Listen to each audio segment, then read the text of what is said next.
Play that funky. Oh, we are live. No song, no music, nothing. We are live. Wow, that was weird. I don't know what happened. I don't know. Johnny messed up. Johnny messed up. Why does it say end of stream up there?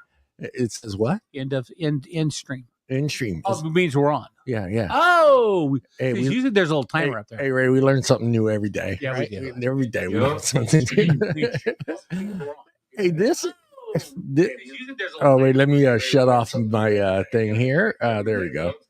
Welcome everyone to the sports show starring Mr. Bob Sharp and John Truncali and Ray.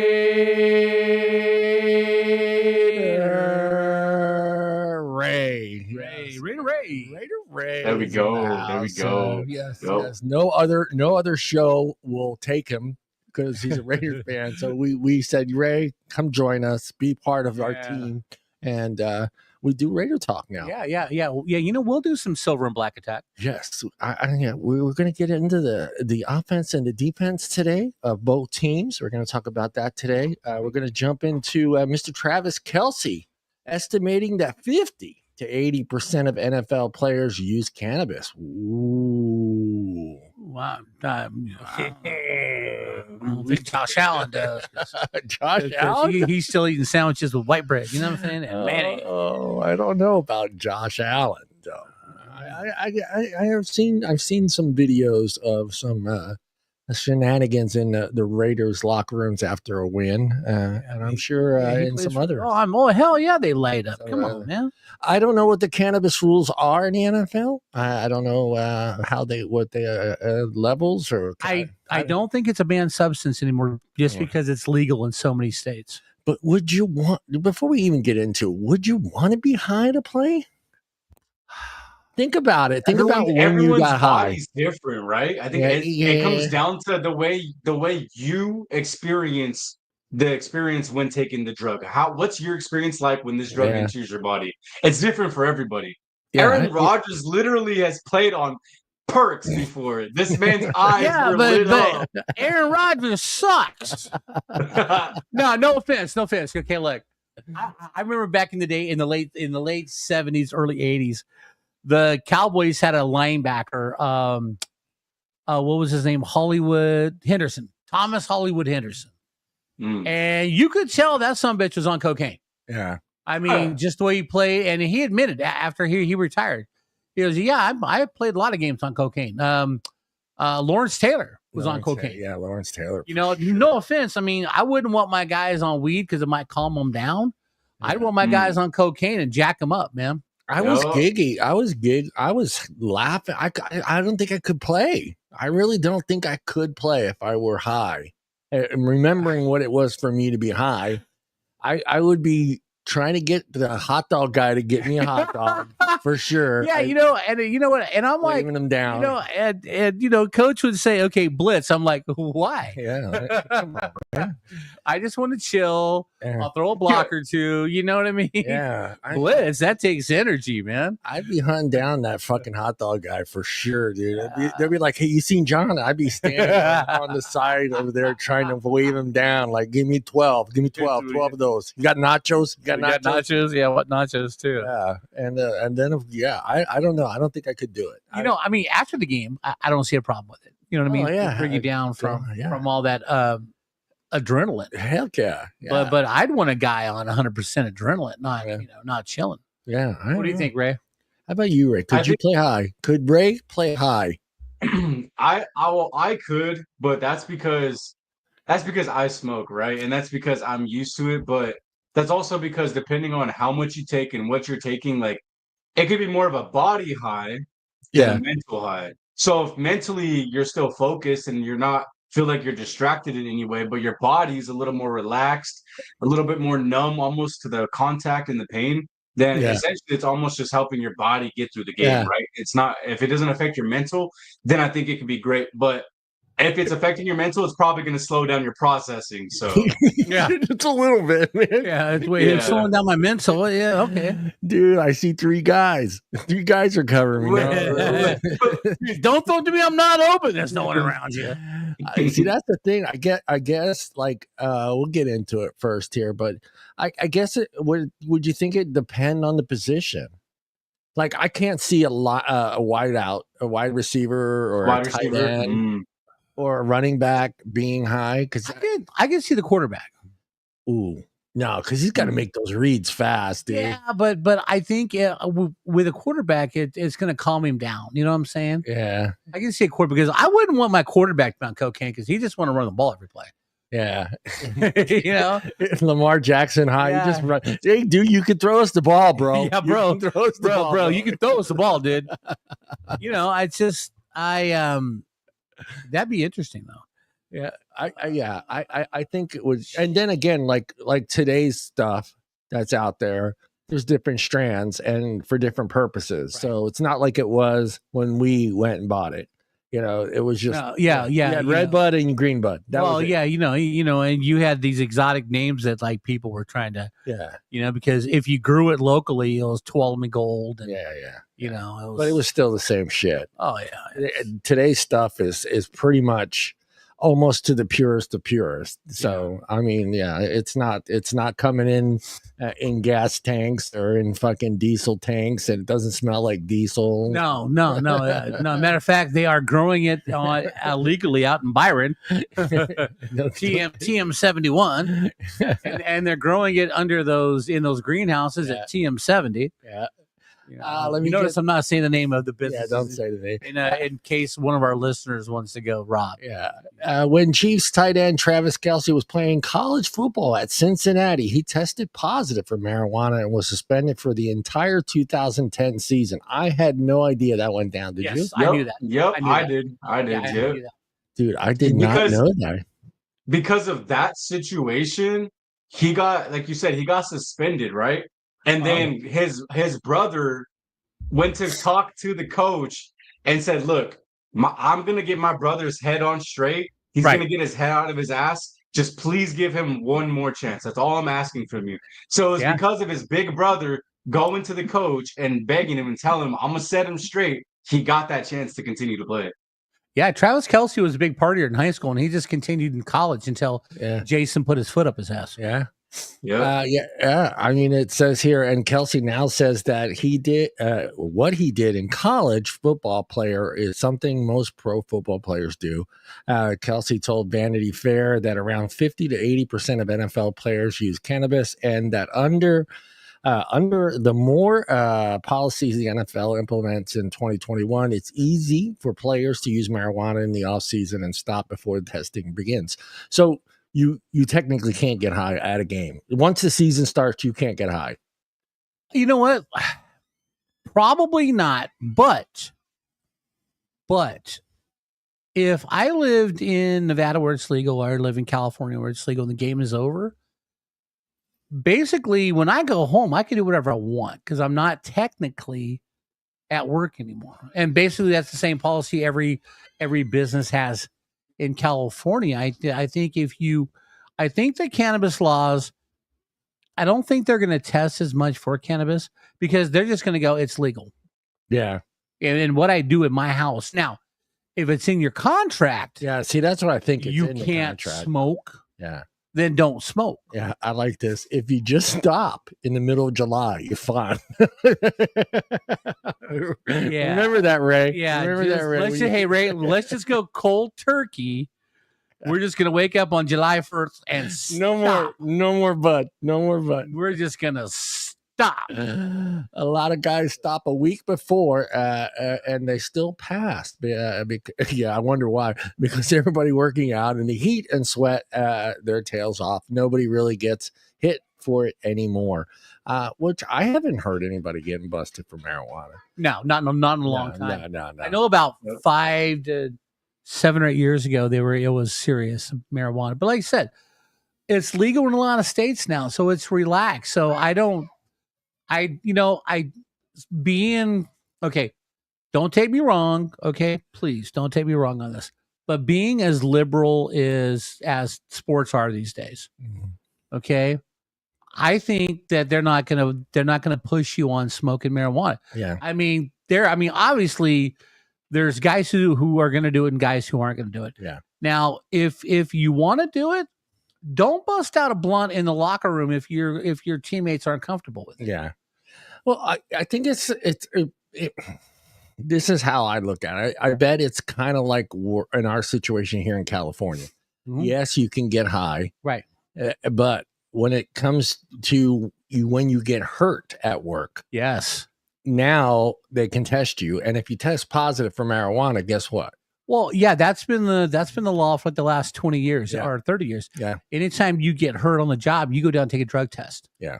And if there's something in your system, you can't sue you can't sue your workplace. Yeah. So that's something a lot of people need to consider. Plus, you can get fired. No, they have to offer you rehab. Yeah. They can't fire you yet. Yeah, they can't fire you. They have to offer you rehab. I need rehab. No, dude, back in the early 90s at MTC, we had a guy fall down at work, so they took him to get tested, and he tested positive for cocaine. We had to pay for his rehab for 30 days. Mm, And when he came out, we fired. yeah. Let me see here. What is the fine for marijuana? Mary Jane. Oh, that's Rick James. I love Mary Jane. I love Mary. I'm in love with Mary J. Yes. What is the fine for being caught high in the NFL?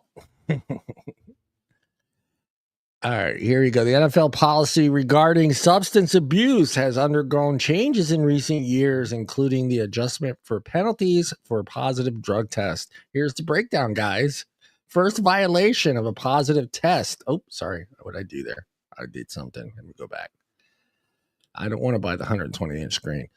First violation for positive tests, banned substance includes marijuana, can result in a $15,000 fine. So $15,000. You didn't even lose a game. So wait.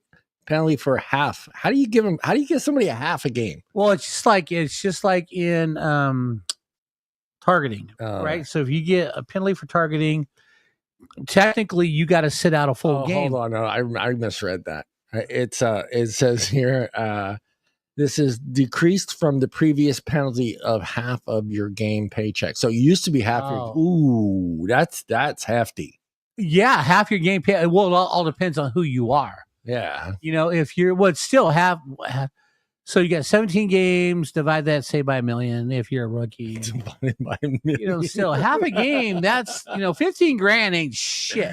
Yeah, second violation now costs you $20,000. Yeah, it's like 52,000, 52, 55,000. Yeah. That ain't, if you're making $1 million, that ain't nothing. Yeah, that ain't nothing. Second violation now costs $20,000 instead of a full game check. That hurt. Yeah, no, it's only going to hurt the guys who aren't making any money. If you're That's true. Trevor Lawrence, you're making $55 million a year. Yeah. All right, and you're getting fined $25,000. That's like a penny. People pay that when they take. People pay that when they take the team out to eat. Right? Exactly. Exactly. Exactly. So if they want to punish a guy, do it like 10% of his base salary. That'll stop guys. Yeah. Third violation: positive test players will lose a full game play. So full game. Well, no. See, all right. So full game. That's 1/16 of your contract. So still, if you're making $55 million, 1/16, man, you're losing $3 million a game. Yeah. And the fourth violation, you get 4 chances here in the NFL. Results in a 2-game fine. Yeah. Yeah. but though, okay, so I can understand why they would smoke it during the season is because it's gonna kill your aches and pains. Yeah. And this is good to point out. The NFL has increased the THC level requirements for a positive test, making it less likely for players to be penalized for marijuana use. So they increased it. So yeah. So I guess, I mean, whatever. All right. Okay. What about the drinking? Is there like a penalty for that? No, because alcohol is legal. It's been legal forever. Drink. It's alcohol. I'll give you the same line I use on my vape show. Alcohol is socially acceptable. So bingo. End of story. Everybody can drink and have a great time. You want a drink that tastes like a peach? So be it. And that's the thing with Texas that's going through banning a lot of marijuana in Texas. So I can see where the NFL players may have some trouble there in Texas. But my argument there was, so I guess I can go to a store, buy a case of Jack Daniels, and nobody give a shit. Nobody's gonna ask me if I'm, okay. No. Look. Here's the difference, all right? If you show up game time and you're drunk, people can tell. Oh yeah, and they're gonna tell you to take a seat. Yeah. Right. So, hey, Babe Ruth came to games drunk off his ass. Yeah, but he also hit 714 homers. So, years ago when I worked in the liquor store, we got a new salesman. Oh God, his name was Brad. He played at UOP. Brad Vassar. Brad Vassar played with the Niners for their first Super Bowl run. So he was a backup linebacker. Maybe the second Super Bowl they got. Anyway, he would tell me stories about Fred Dean, who was a defensive end. Fred Dean was amazing. But Fred Dean played hungover. Yeah. Fred Dean would go out and drink till 2:00 in the morning, the night before the game. And he'd come to games just mad as hell because he's hungover, he's tired. And Fred Dean played lights out because he was hungover. Yeah. It says the league no longer suspends players for first-time positive marijuana tests, focusing instead on treatment and support. So you get some support as Ray takes a big fucking hit and blows it out, dude. Hey, Coach, I'm ready. Yeah, Ray's like, I'm supporting you. Put me in, Coach. I'll go down the middle. I didn't feel a thing, Coach. Yeah, as he wakes up 3 days later. Yeah, 3 days later, broken arm, Just ask, 3 bruised ribs. Just ask Ronaldo Nehemiah. Yeah. I mean, I guess it's not a really big deal. I don't understand why he even brought it up to Vanity Fair. It's just like, why put that out there? Yeah. Yeah. Well, I mean, it's because it's topical and I would say 50% of the fan base is high. Is split. No. It's probably split both ways. Yeah. I mean, you've got the old guard like us. Yeah. We're like, no, get all the drugs out. They don't need to be smoking that weed on the corner. You know what I mean? Yeah. And then you got the younger generation who it's legal and that's a way of life. Yeah. The problem is it's not high at all the stadiums in every state. So, that's why I think that NFL would have a hard time making it completely okay, because knowing that they're in different cities at different days. Right. So, what's okay is acceptable here in California may not be acceptable in like Kansas City, Missouri. Yeah. Well, good luck. Maybe he just got tired of talking about Taylor and he said, I'll throw out some marijuana talk. Yeah. Yeah. He's, Travis. All right. Where am I here? I'm on the 49ers. 49ers got a problem. They say Juwan Jenkins may be gone next year because of the $120 million signing of Ayuk. Brandon Ayuk? Juwan Jennings? Yes. There may not be money there for him next year. All right, look. Ray, if you want to go first, go first. Good, Ray. You want his stats? You want his stats from last year? 77 catches, 975 yards, 6 touchdowns, 15 games. Look, Juwan Jennings is definitely, if they were to lose him and not add somebody else to replace him, and they're going to feel that difference without him. And the main reason being is you already have an injured CMC. You already lost Debo. You have Ricky Pearsall, who barely came in halfway through the season last year. And then a Brandon Ayuk who's also coming off an injury. So if he's not there, that's one less of a receiver that you can rely on. Now, in terms of the money aspect, that's on the 49ers organization. They chose to spend the money and allocate it the way they did. They wanted to keep Brock, understandably so, but they paid him a very hefty amount. And so if they can't afford him, well, that was just a business decision, and they already knew that going into making that contract for Purdy. Yeah. Because they signed Brock to a new deal, Kittles to a new deal, and Fred Warner to a new deal, all top tier market prices. Right. Yep. But here's the deal. So if he plays out this year, Ayuk comes back healthy, you got Ricky Pearsall, and he wants to bowl for more money, I don't think he's worth a lot of money myself. Okay, I'll give you the number. Okay. Is he worth $15 million? No, I give him 12. Well, But now, I if agree he with that. wants, if he thinks he's $20 million caliber, no, go ahead. I will draft 2 rookies, and I will develop them. Okay, Shanahan's an offensive mind. He'll find 2 rookies to come in, and and then that's what everyone's doing now is they are looking at second, third round guys, and they're trying to find like a diamond in the rough because teams have done it. The Rams. Cooper Kupp was 3rd round. Puka Nacua was 5th round. Yeah. Okay. So there's talent out there in the deeper rounds. I'm not going to pay Juwan Jennings more than maybe $12 million because he's not an elite number 1 receiver. Yeah. He's not even an elite number 2. He's only open because they had 2 other guys who were getting coverage. All right. Yeah. Yeah. Go ahead, Ray. Ayuk too is an injury prone guy, so he's that's another thing. Is he gonna make it through the whole season without getting injured again? I don't know. But Ayuk got good because you had George Kittle and Debo. Yep. So he was never the number 1 option. He was the option because the other 2 guys were covered. Yeah. And that's basically Juwan Jennings. Yeah. Yeah, Juwan Jennings became like Purdy's number 1 for a while there in a couple because games. Debo got hurt. Yeah. Ayuk was down, so that was his guy. But still, even when you had Debo in the game, if he's double covered and Juwan Jennings can beat his man, that's who you give the ball to. It's all about finding the open receiver. Yeah. I was pissed that day. He got he had 3 touchdowns. I was like, damn, son of a bitch, man. Nobody had him, too. Nobody had him. Nobody. Yeah, and that's the whole deal, Ray, right? Like when you're doing your fantasy football lineup, right? And you've got, say you got Justin Jefferson, you got Puka Nacua, and then maybe you've got Waddle from Miami. Yeah. And then you got Juwan Jennings. You can only start 3. Who are you putting on the bench? Juwan Jennings 10 out of 10 times. There you go. And that's what I'm saying. All right. Yeah. It's like you don't anticipate him having an awesome game every game.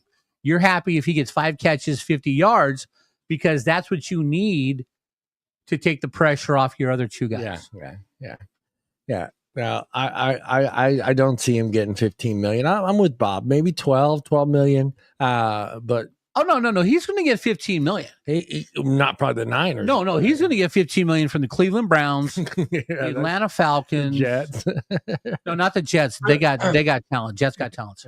To Bob's point though earlier, he's 100% right.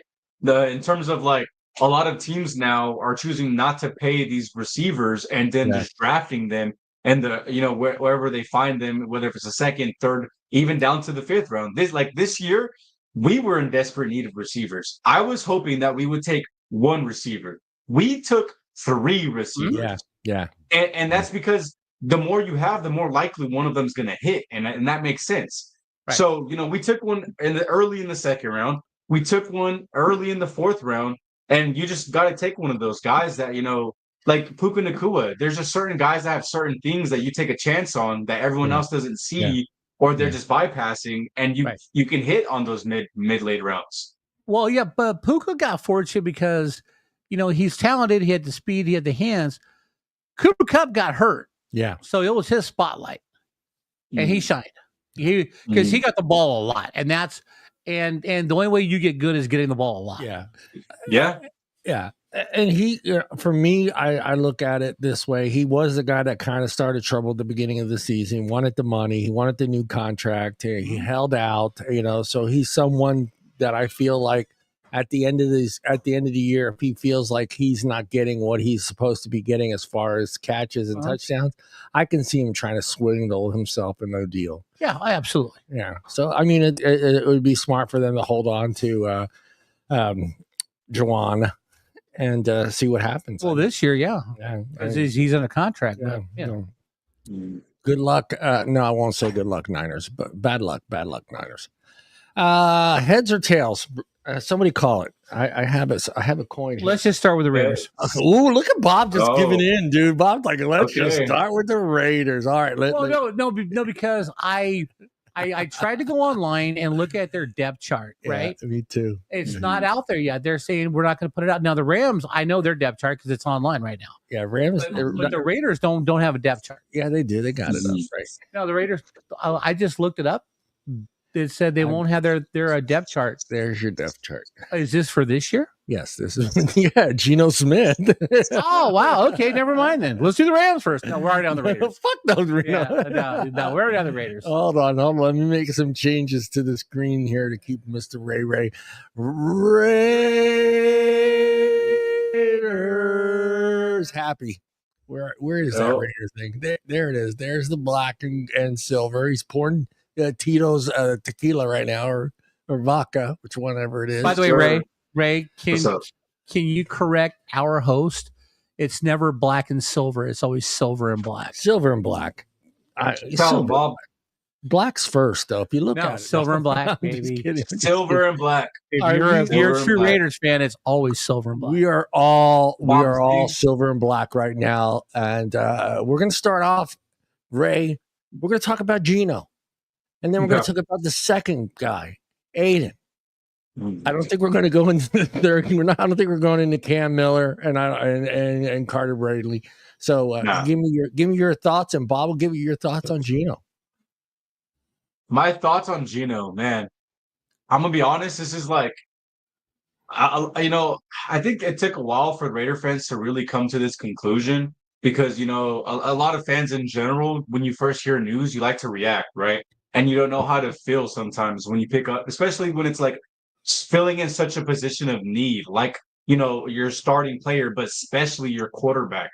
So when I first saw it, I honestly wasn't 100% sure because I saw a couple of good things from Geno here and there throughout the last couple of years, but it wasn't until I really watched film and really looked at his stats and dove into him more, and I'm like, wow, like there's a lot more to him than I originally thought. The last 3 years, he's one of the top 5 or top 6 most winning quarterbacks in the NFL in the last 3 years. And in terms of accuracy, he is very accurate. That is like the best thing that he's good at, is putting the ball at the right place at the right time. And I'm excited to see what he can do because from what I continue to hear through like Pete Carroll talk about him, because I watch all the Raiders media as much as I can get my hands on. The way Pete Carroll and Geno both talk about their relationship, Geno was always ready to go. Those first couple of years, he was not starting in the NFL and he was sitting on the sidelines, but he was so adamant about waiting for that moment, that any moment he could potentially be in the game. And the second he got that chance, he ran with it. And so to see where his journey is now and to see his relationship with Carroll, I have a lot of faith in Geno. And this is the most faith from the quarterback position that I've had since probably like 2016 Derek Carr. So I'm excited. Are you happy? Are you happy if I want to say it like if you're happy, but would you be okay if Aiden stepped in with if Geno got hurt? Hopefully if that's hopefully that doesn't happen, right? Knock on wood. Now, if something like that happens, and if it was only for like 1 game, maybe 2 games at most, because maybe if it was like a small minor thing, and then Geno would be good to go, I would be fine with that. Because I think that if it was 1 or 2 games, that he'd be able to pull out one of those games, depending on the teams. I think as a backup, he's going to be serviceable. He's shown that when given a couple of games to start in this league, he can win, and he's shown that. So as your second string quarterback, as someone who's got some games under his belt, shown he can win and plays had those starting games and played in the AFC West, which is such a very competitive as the last couple of years. It's only gotten better. So I can't say, I'm not going to say that, 100% so confident in Aiden O'Connell, he's going to win us the game easily. But in terms of, do I feel like we have a chance to still win? Yes, I still think so, if he stepped in. Your thoughts, Mr. Sharp, on that? You need any more stats, or are you good? I'm good. I'm good. You can go back to the depth chart. I'm fine. Okay. I think Geno Smith will be very good for the Raiders.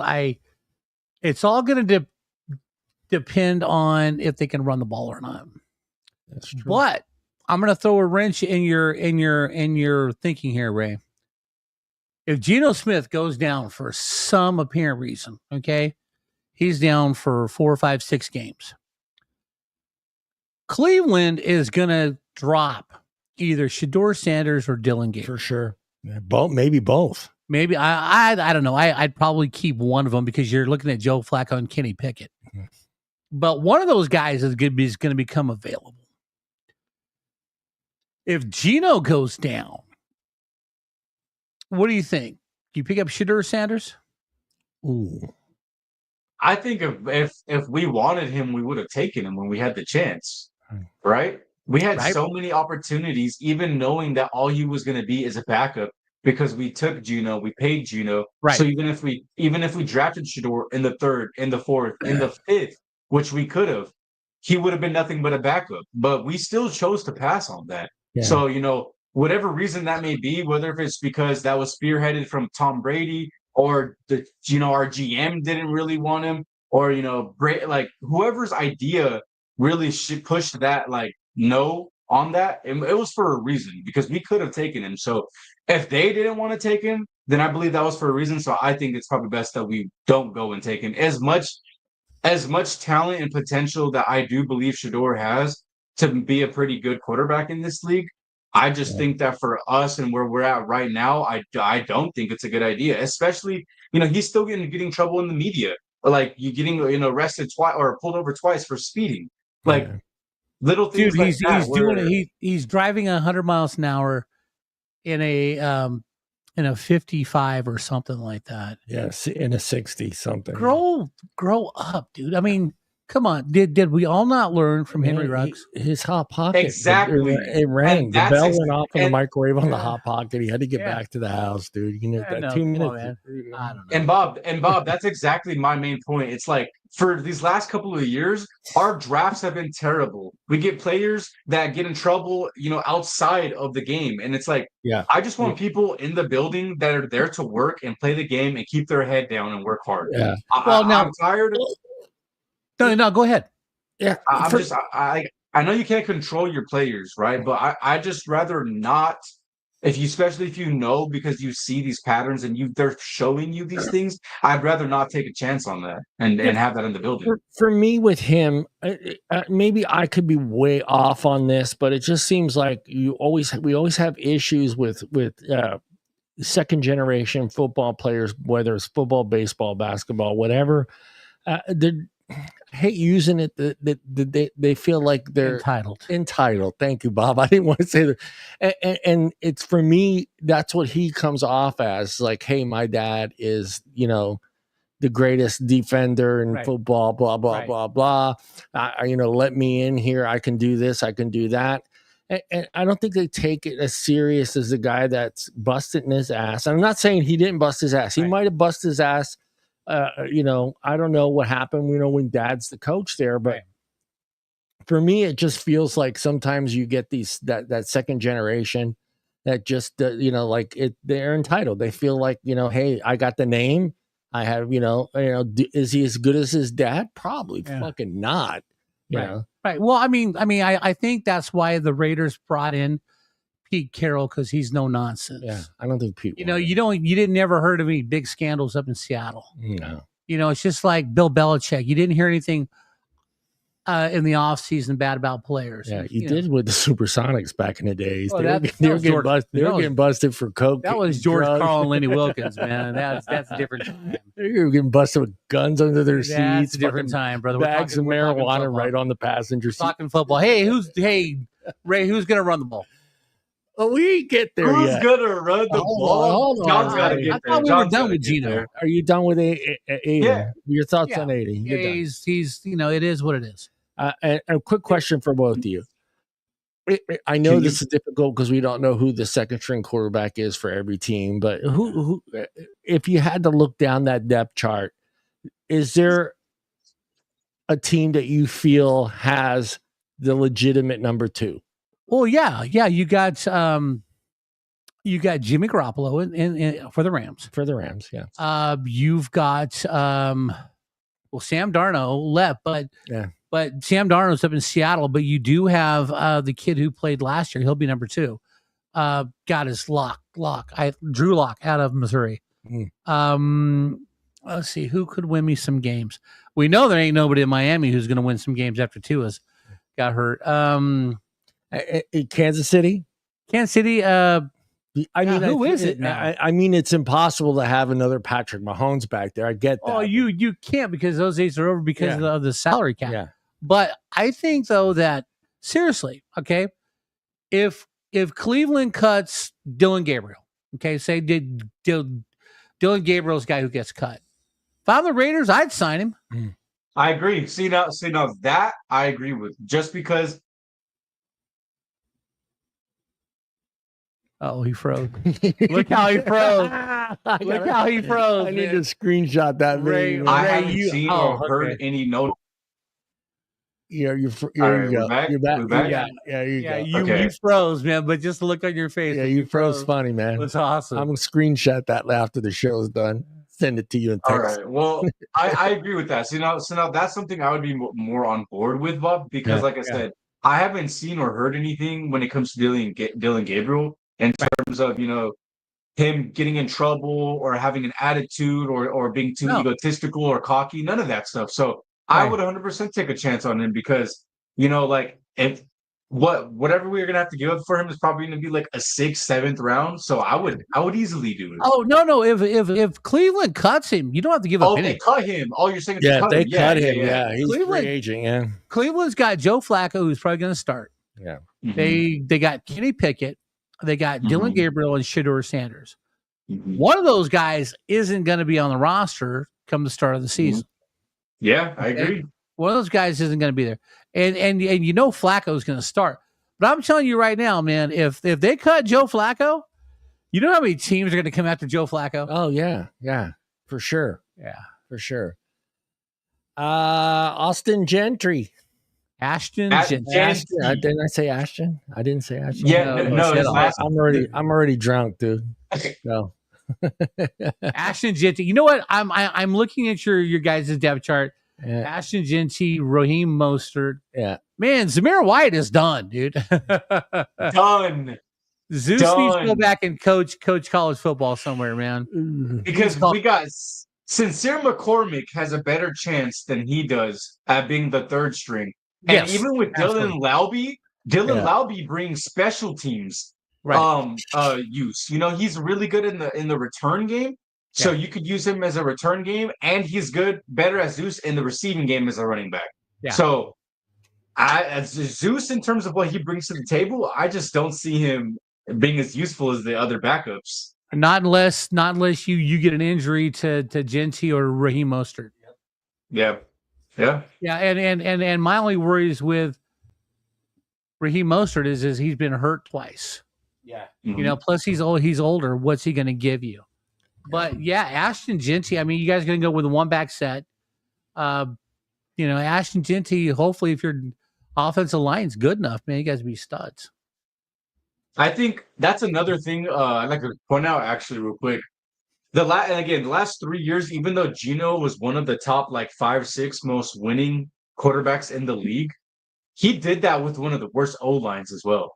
And now I'm not going to say here, and say that we have one of the better O-lines. No, but it's 100% an improvement from what he had in Seattle. Right. So if we can continue on the up like we have been in the last year with the addition of the 2 rookies that we got in the second round, which was projected to go in the first round, by the way, by everybody. Jackson Powers Johnson, the center out of Oregon.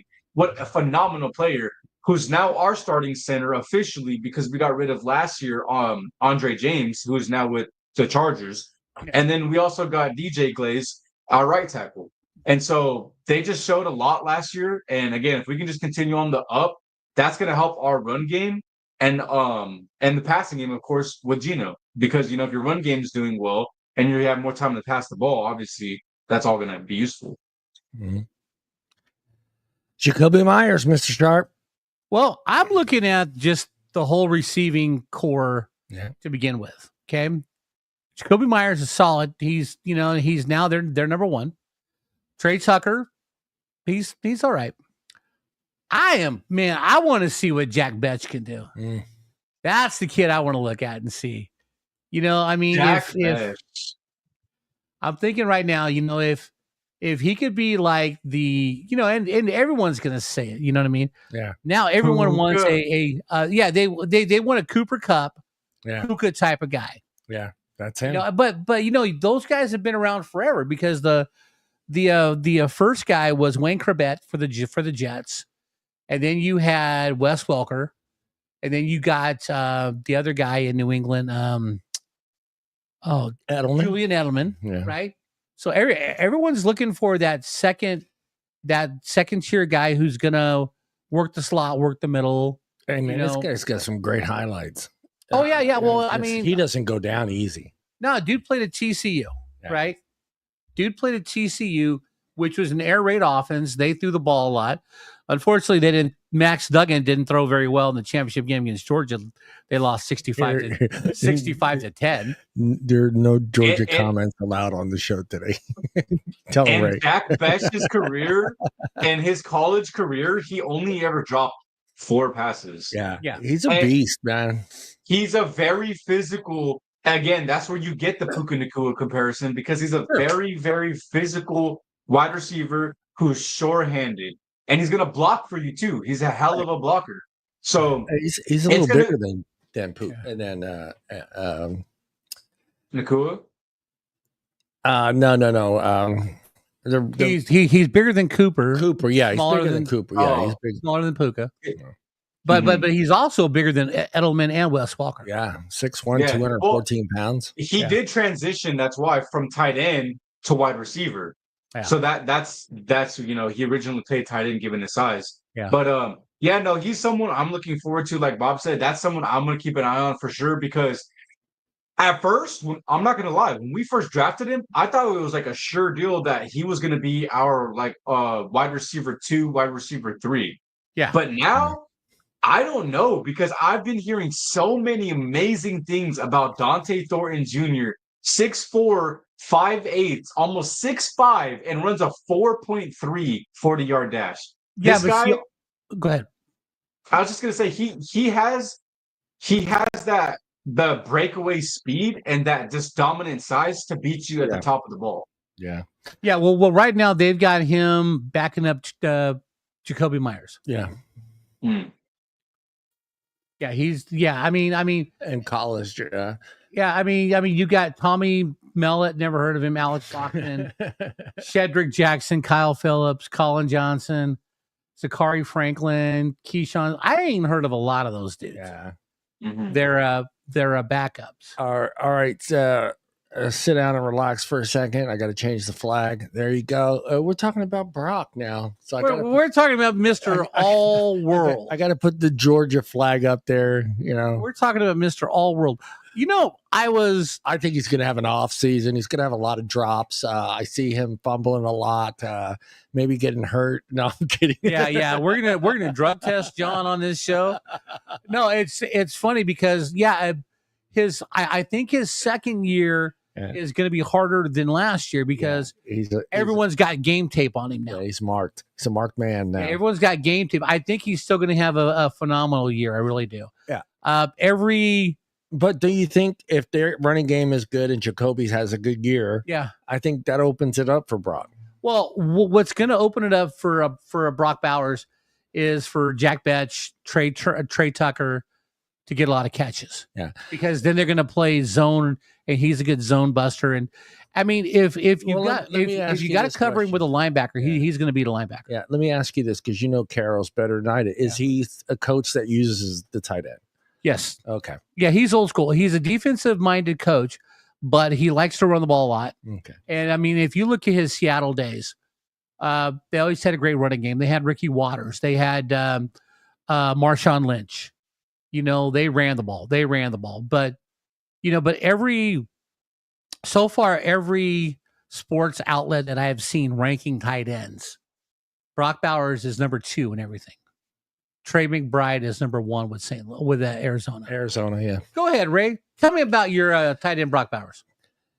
Well, to your point, Bob, you know, I think yes, it could be a little bit more difficult this season for him to succeed compared to last year because there is tape on him. Mhm. But the two primary reasons why I think he could succeed and do even better is because this year he's not going to be the primary target.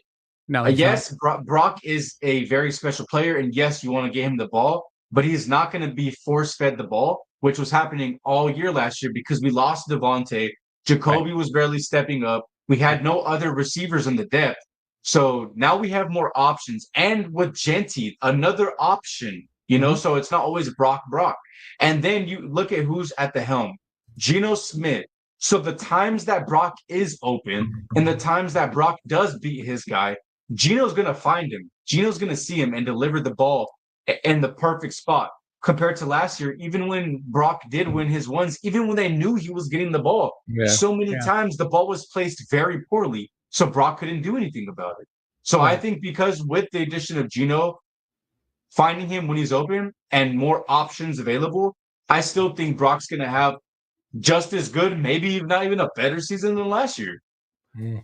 But the good thing about Brock Bowers is he's going to be on the field every play because he's an excellent blocker. Yeah. So they're not just going to bring him in just to catch passes. I mean, then that's the good part because you don't know what he's going to do on every play. You can't say, "Oh, it's a passing play" because they're bringing in Brock Bowers. He plays every down because the kid can block. That's what he did in Georgia. That's what he did last year. Yep, he's shown it. Where are we at? Offensive line. Go ahead. We're not going to break down by position. Let's just talk about the whole offensive line. No, we're going to talk about the whole offensive line. Go ahead, Ray. We'll let Ray start first. Go ahead, Ray. Yeah, kind of like how, to segue back into what I started with the offensive line. I just want to see a year two jump from Jackson Powers Johnson. I really want him to see him be vocal, be more of that leader on the offensive line because this is actually going to be his job to start off. This is his, position. Compared to last year, it was a back and forth. It was an uncertainty between who was going to be our center. But, with Jackson Powers Johnson, man, that guy's going to be, if not he's going to be a captain soon. And I definitely see him being a Pro Bowler. So I'm excited for him. I just hope DJ Glades can continue to get better. We picked up Alex Kappa. I've heard really good things. We picked him up from the Bengals. Okay. I've heard really good things so far in training camp, in the OTAs, in the rookie mini camp, or after the rookie mini camp, OTAs and all that. So it looks like right now he's actually going to be a starter on the offensive line. So, having someone with that experience is always good. Colton Miller, when healthy, he is a top 10 left tackle in this league. I hope we can find a way to pay him because he is due for a contract. And yeah, we have a couple other guys, Jordan Meredith, and I'm blanking on Dylan Parham. There we go, Dylan Parham. Yeah, Dylan Parham. He's scheduled to start a left guard. Here's your projected starting lineup: is left tackle Colton Miller, left guard Dylan Parham, center Jackson Powers Johnson, right guard Alex Kappa, and right tackle DJ Glades. Yep, that's exactly what I expected to be as well. Jordan Meredith is definitely like our sixth man. Like he's like you can play him anywhere because we've had him play center for a couple games. He's played right guard and I believe might have even somewhere on the left side. But still, he's versatile. So to have him as a sixth man, I'm just glad to have some depth. But with the addition from Alex Kappa, someone who's been in this league for a while, who's a vet, and who's showing to be doing good right now in all the practices and the training camps. And also Colton Miller. Last year, in the beginning, the first half of the season, he was playing as I know this is bothering you, Bob. Hold on. Go ahead. Keep talking, Ray. Oh, that's not and that's because of his shoulder. He was still coming back from a shoulder injury. And so he played way better the last half of the season. So I'm just hoping Colton Miller can continue to build off of the last half of the season as well, getting his shoulder completely back and getting healthy. So I'm looking forward to this offensive line, honestly, because if this line can be as a top 20 offensive line, then it can honestly open up a lot of doors for Geno in our run game because our run game was dead last year, and Geno's had one of the worst offensive lines in the last couple of years. So Yeah. it can open up our offense for sure. Bob, your thoughts? Well, I don't know hardly anything about their offensive line. So, Me either. but it's going to have to be able to block so they can run the ball if they want to have success the whole season.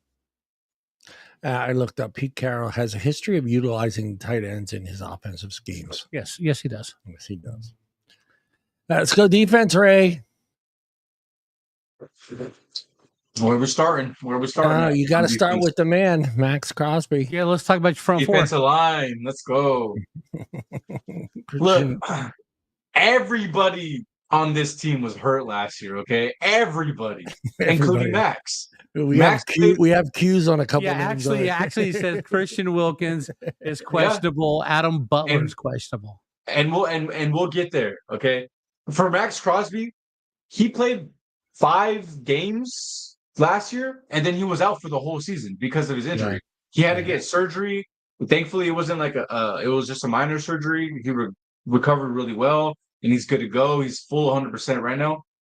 So he's going 100% in practices. I'm just expecting Max to return back to where he was. I want to see him. I know the effort he plays with and the energy and the motor he has. I know he's going to do his thing, but I'm just hoping to continue to see him do it. And so hopefully, we'll see that out of Max. Christian Wilkins. Oh, they don't stay the same. Oh, man. It sucks because we paid him so much money to pick him up from the Miami Dolphins. Mm-hmm. He was just getting done with his rookie contract, and we paid him a big 3-year contract. And literally, and I said this too, I said it while watching the games. When he gets a sack or someone else on the team gets a sack, he celebrates with them. He'll jump over them and leapfrog over them and stuff. I'm like, dude, you're 320, 330 pounds. Like, I get you're athletic, but still, if you land the wrong way on that foot, you're going to hurt yourself. And sure enough, that's exactly what happened. He got hurt celebrating and had like a Jones fracture. And so I'm like, are you kidding me, dude? Like, I'm all for celebrating, but you're doing a celebration risking your feet, your body. And now it sucks because if Crosby was healthy, Wilkins was healthy, Kuntz didn't even get to play a snap last year because he got hurt. But the year before that, he only got to play 8 games, and he got 8 to 9 sacks. I want to say 8 sacks. So in 8 games, he got 8 sacks, right? With Kuntz seeing that, if he was able to play with a healthy Crosby and a healthy Christian Wilkins, like that D-line would be exciting. But here's the thing. We don't know what Malcolm Kuntz is going to be like coming back from his injury. Right. And as much as proven as Max is, you still never know what anyone coming back from an injury is going to be like. So that still have to see. And Christian Wilkins, as of right now, might need a second surgery or might not even play a single snap this whole season. Or even if he does play in the beginning of the season, it's more than likely he's going to need that surgery and be done for the season. So he's basically not going to be much use of us for a whole season again. So 2 out of 3 years, useless. Yeah. I'll take a salary. Yeah, right. Okay, where are we going? Let's talk about your linebackers, right? Yeah, your linebackers. Oh, okay. See, I'm actually excited to talk about this positional group because I was worried at first because we lost Robert Spillane, and I quickly fell in love with that guy. He's a dog. He's a hard hitter. I just like the mentality he plays with and, his work ethic, but we lost him. We didn't give him extend him and give him a new contract.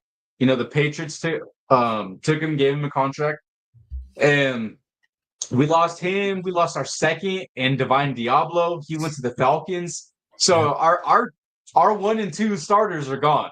And I'm just like, man, then we signed a Landon Roberts from the Steelers. Right. And I'm like, okay, we got a captain. We got someone who's had a Super Bowl wins experience, So, okay, the captain, a leader, a good hard hitter. All right. But everyone else was unknown. Lindenberg. Pratt. Eichenberg. I know, I'm going to get there. But Lindenberg. Relax, Bob. Relax. Lindenberg, Eichenberg, Amari Eichenberg. Gaynor. Yeah. You know, those are our three guys who are all unknowns because a Gaynor hasn't been a starter. This is Eichenberg's second year, but he wasn't drafted by this new regime, so there's no guarantee he gets to start. We drafted a new linebacker with this regime in Lindenberg, so it's up in the air in competition there. So I wasn't sure, who's going to be the second guy. Then finally, the Bengals have their linebacker on the open market because they don't pay him. And sure enough, Jermaine Pratt, a top 10 linebacker in terms of overall tackles last year, is available, and we pick him up. And I was so excited because now I'm actually have some confidence in our linebacker group. Those other guys have more time to develop, have more time to just get backup reps. They don't have to be the one or the two. So, having a Landon Roberts and Jermaine Pratt makes me a lot more excited and a lot more comfortable knowing those are our two starter guys. Scroll up. Your safety. Let's talk about your defensive backfield. All right. Jeremy Chin, Lonnie Johnson Jr., and Trey Taylor. So obviously Jeremy Chin's going to be our guy. We got him from the Commanders. We have him on I want to say a 2-year deal. I like what I saw out of him last year. I watched a lot of his tape. He's a very, very big physical guy. Good length, hard hitter, tall, a strong tackler. So I like that. Isaiah Polamau, I like what I saw from him last year too. We had injuries in the safety position, so a couple of guys had to step up. The other guys, the depth guys, but for like our cornerback room, that's where it gets interesting for me because it's almost like it can be anyone's job for who the starting cornerback 1 and cornerback 2 is. Like Jacorian Bennett played really good the first half last year, and then he gets hurt. No surprise. We lose Nate Hobbs, so he's not on our team no more. You have Jack Jones, also cut, gone. Nobody picks him up. And then we get Darian Porter this year, and the third round, Eric Stokes from Green Bay. Yeah. So it could be Jacorian Bennett, Eric Stokes, and who knows, maybe Darian Porter's fighting for a second spot, but I don't know who's going to be our starting quarterback, and that kind of worries me. I hope they all can step up and someone can separate themselves from the rest. Right. I've heard good things, thankfully, from about Eric Stokes, which is really good because he was a first round. Didn't he play at Georgia? Don't make me put the Georgia flag back up. I'm not sure. Actually, I'm not sure. I know we got him from Green Bay, but I don't know. Yeah, I think Green Bay drafted him. Hey, but I'm also looking at your depth chart. Chris Smith, is that the same Chris Smith who played at Georgia as well? I can tell you right now. I have no idea where he played. Yeah, Georgia, right there. Yeah, all right. Yeah, so Chris Smith, man, he's a player right there. Georgia Bulldogs. Mm-hmm. Yeah, he was a starter, man. Dude, one of these we have days, hey, Ray, one of these days we're going to get Bob to do the Georgia Bulldogs fight song. I don't even know the fight song. Oh, come on. I'll have to learn the fight song. I know the kickoff cadence. You be ready next week for the fight song. We'll let you have the fight song. I know the kickoff cadence. That's who I was missing. I knew there was one more person. The Cameron Richardson. Yeah. He's so interesting to me because he is just like Darian Porter. He is literally the specimen that Pete Carroll goes for in a corner. He is 6'2", almost close to 6'3", 190, and he runs a 4'2", 4'3". So in terms of the prototypical Pete Carroll build, he fits the description. But I don't know going into his second year if he's going to be good enough or take a leap to take a spot from someone like a Darian Porter who they drafted this year with this new regime in the third round, and someone who's quickly apparently developing. He's a sponge. He's soaking up everything and he's learning quickly. And he has all the measurables you could want: a 6'3" corner, 4'2", 4'3" speed. So it's like if he has it up here and he's learning and he has the measurables, it's kind of hard not to keep pouring into that guy and keep him on the field. Yeah, and we're not going to go deep into special teams, but let's just talk about your kicker. Okay, yeah. And now I will say, actually, real quick, punter and kicker. Because punter, we have one of the best punters and the Yeah, National punter and kicker, Football that's League. right. We have 100% have a top 5, maybe top 3. I'll go as far to say punter. AJ Cole is a dog. We paid him actually just recently, so I'm glad we extended him, gave him a couple more years.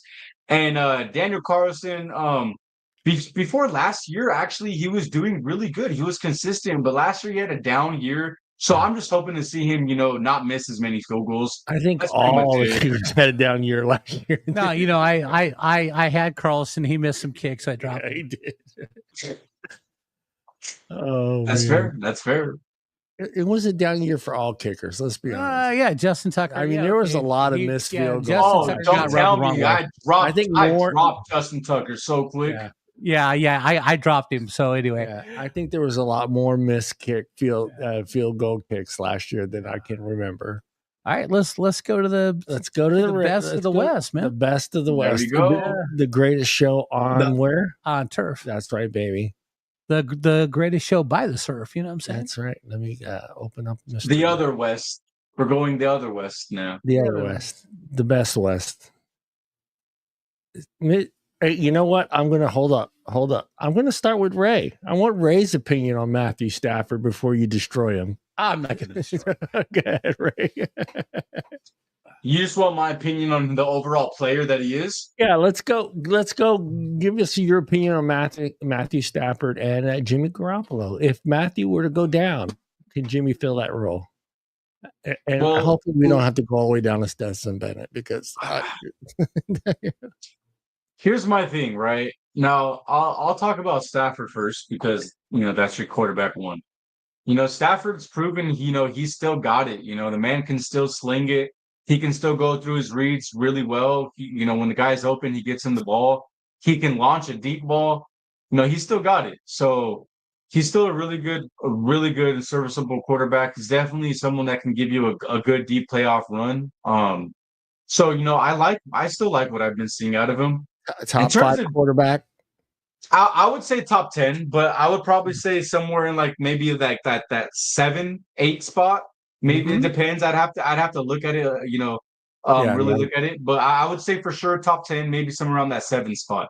But Jimmy G. See, look, this is the thing that it's tough for me because me not being biased because he played on my team for a season. Looking at what he did not being on my team, he was a serviceable quarterback. He got them to the playoffs, he gave them a good run.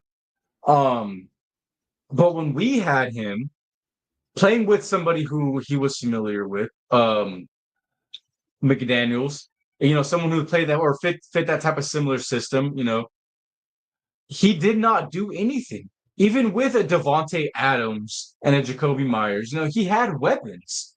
And he still couldn't get them the ball. So I don't know if it was a system thing, if he just wasn't playing good in our system. Do you feel like maybe he just didn't want to be there? I don't know. I really don't know what it was. I feel it almost felt like that for me, Ray. It almost felt like that for me. Like he didn't want to be there. You know what though? I think what part of the problem is offense coordinator and the system, because he was working with Kyle Shanahan, who's offensive genius quarterback. Yeah, so it could have been the system, and it could have been the offensive line. Yeah, it could have been either one, but I don't know. I think there's a good chance that he'd be more beneficial with your guys' roster than our roster, and giving your guys' offensive coordinator. So I think there's a good chance that, if Stafford goes down, sure, Jimmy's going to win you a couple games. But truthfully, I don't think that if you guys are in the playoffs and Jimmy's got to step in, I don't think Jimmy's going to get it done. But that's my opinion. All right, I'll throw out a scenario. Matthew Stafford's out for 5 games. How many games does Jimmy win? All depends on who they're playing. Out of 5. All depends on who they're playing. Yeah, that is true. That all depends on who they're playing, but I'm going to say 2 is still where I would go. I would go 3. 3. Yeah, it just all depends on how healthy is the defensive, the offensive line, because we lost to Detroit last year by less than 7 points. And we used our third string left tackle who was getting beat like he stole something. Yeah. If we'd have had a decent left tackle, we'd win that game. All right, let's go. He gets hurt. Let's go. Matthew Stafford week gets 6. hurt. Week 6. Week 6. Let's say he gets hurt. All right, go. Let's go. Week 6. Baltimore. At Baltimore? Jimmy win that game? Yes. All right. Ray? Really? No, I don't think so. You fucking know. Well, we played Baltimore the last 3 years. Yeah. We've lost by less than a touchdown each game. The last 2 games was a pathetic call by the referees in both games. Yeah. Week 7. That's with Matthew Stafford. You guys win. I think Shit, we went with Ray at quarterback. Raiders and New Orleans Saints. We went with me. A win. That's a win. That's a win. Jimmy playing his old team. Oh, I think Jimmy comes back hyped up and he wins. Fuck yeah, by 2 touchdowns. Hey, by the way, what that's at the Niners on a Sunday? On a Sunday. At 125. This is normal schedule. I'll have to come back. I'll have to come back. Wait, hold on. Let's just look at that for a sec. Yeah. I know I can come up with at least 2 tickets for that game. We should go, Bob. I will try. Well, I'm only gonna go if we can get 4. All right. No, we don't need to worry about the other 2. No. We'll get 2. We'll get. Oh, Jesse. I'm sure Ray wants to go. Ray. I would love to go. I would love to go. You're not allowed to wear Raider stuff though. Yeah, dude, I'll wear my Rams. I'll wear some Rams. Hey, Ray, bring your Raiders gear. You're fine, brother. No. I know that I can get at least 2. All right, there we go. So let me find out if I can get 2 more. All right. But if I can get 2 more, we're in, right? Yeah. Seattle. Yes, 100%. Seattle. Yes. We are beating Seattle at home with Jimmy G. All right, and Tampa Bay. We're at home with Tampa Bay. We're beating Tampa Bay. Although, our defense is going to have to show up for that game because them sons of bitches are loaded again at wide receiver, man. That Baker Mayfield's going to have a day. And the 5th game would be the Panthers. Yeah. Hey, John, we can beat the Panthers with you at quarterback. Yeah. I think it's really 50-50. Yeah. I really it does come down to the games. Like what games is he stepping in and filling in for? Right. But I still think it can go either way. But I maybe it's just again my bias is to me seeing him and play as terrible as he did for a whole season. I don't know. Yeah. I still almost feel like that was like, I don't know. It just didn't feel right to him for going there. I know. I don't know if it was just him trying to stay in the Bay Area, but it felt like he didn't want to be there to me. Yeah. And then you had the whole, bullshit fucking steroids bullshit crawl with the cream. Yeah. And he's dating a porn star. Hey, everybody's dream. There you go. It's either a porn star or a stripper, Bob. Yes. You know that, Bob. Okay, so I think Matthew Stafford has got 2 more years left in him. 2. The only problem I have with Matthew Stafford is there's always 2 plays in every game where he thinks he can get the ball in and gets picked off. Yeah. But he's resilient. Like I said, we were 1 play away from beating Philadelphia to go to the Super Bowl. Do you think after he fumbled and Kyron Williams fumbled? Yeah. Do you think he's that way because he knows what he has? I think so. Yeah. I think so. Yeah, I think it, and where he's come from is I think he wants to win so bad because of all the years he lost. Yeah. And if his wife would just shut up, it'd be a good thing. Yeah. His wife could just shut up. That's you. But hey, let's talk running backs. Let's go running backs, Bob. Your thoughts. Kyron Williams is excellent if he can hold on to the goddamn ball. Thank you. I didn't want to have to say it, but you did. No, Kyron's solid, man. I'm serious. Kyron's solid. He fumbles a lot. Blake Corum is a solid backup. The kid I'm excited about is Jack West Hunter out of Auburn. I think he's going to be a stud eventually. I think he will jump over Blake Corum. All right. And if Kyron Williams goes down, I think Jarquez Hunter could be our starting running back. But Blake Corum's still a stud. All right. Ray. Yeah, dude, that's a hell of a backup running back to have. Blake Corum just sitting there learning behind Kyron Williams, getting, reps here and there, seeing the game in live time. That's definitely one of the better second RBs that you can have in the league for sure. Yeah. You know what? And here's the funny part though about Blake Corum is how do you win a national championship and you're the running back of the national championship team and you go in the third round? I don't know. I said the Isn't same that thing. isn't that normal though for running backs? Because like from what prior history, running backs usually don't go in the first round because of just If injury. you win a prone. national championship and you're the Yeah, guy, you're either in the first round or second round. Yeah. I think it's because honestly, I think it's just because the year he got drafted, that running back class wasn't loaded. So Yeah, people probably. just thought they could get him in the later second round or the third round Yeah. because there wasn't a run on running backs at all. Dude, I for me too, like I don't think I could do that. Dude, I don't think I'd sit in that war room trying to figure out who to pick, and it just so. Oh no, I could. Fuck. You guys I killed it could though because- that year. because- You no, guys killed seriously. it that year. No, seriously. I would love to do my research, right? Do my research and figure out what I need. Yeah, What's the best yeah. need for my team? And you figure when you're going to get them. Yeah.